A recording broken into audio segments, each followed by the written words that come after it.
Hi dear friends, ఈరోజు అయితే నేను ఈజీగా చింతపండు పులిహోర ఎలా చేయాలో నేర్పిస్తాను చూడండి. ముందుగా ఉడికించిన హాఫ్ కేజీ రైస్ని అయితే తీసుకుంటున్నాను.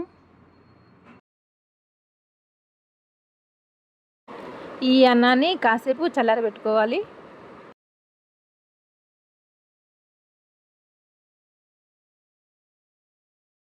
ఆ తర్వాత అన్నానికి సరిపడేంత ఉప్పునైతే చూసి కలుపుకోండి.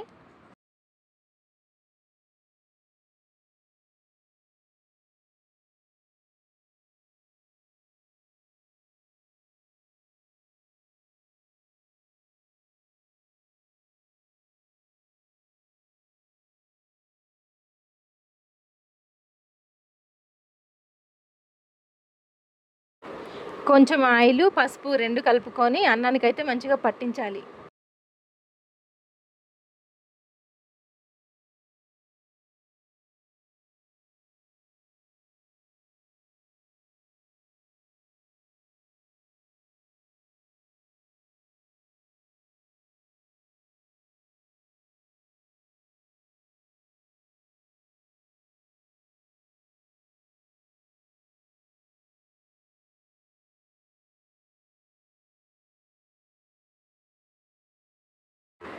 ముందుగా నేను పావు కేజీ చింతపండుని తీసుకొని నానబెట్టుకున్నాను.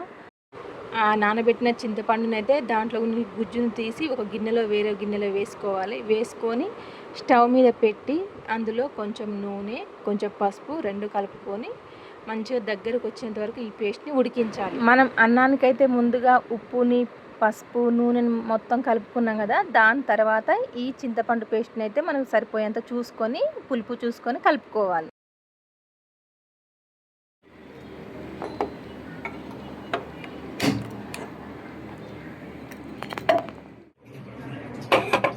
స్టవ్ మీదనైతే చిన్న కళాయి పెట్టుకొని అది వేడయ్యాక 2 పావుల నూనె అయితే వేసుకున్నాను. ఇందులో 7 లేక 8 ఎండుమిర్చి వేసుకున్నాను. ఇందులో అన్ని కలిపిన పోపు దినుసులు అయితే వేసుకోవాలి.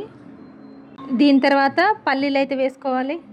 జీలకర్రతో సహా పోపు గింజలు అయితే అన్నీ వేసుకోవాలి. అవి మగ్గినాక పచ్చిమిర్చిలు కూడా నిలువుగా కోసుకొని 7 లేక 8 అయితే వేసుకోవాలి. ఆ తర్వాత కరివేపాకు కూడా వేసుకోవాలి. ఇందులో ఇంగువ పొడి ఉంటే ఇంగువ పొడి కూడా కలుపుకోండి, ఎందుకంటే డైజెషన్ కూడా చాలా మంచిగా అవుతుంది, టేస్ట్ కూడా చాలా బాగుంటుంది. దీన్నంతా అన్నంలోకి వేసుకొని మొత్తం మంచిగా కలుపుకోవాలి.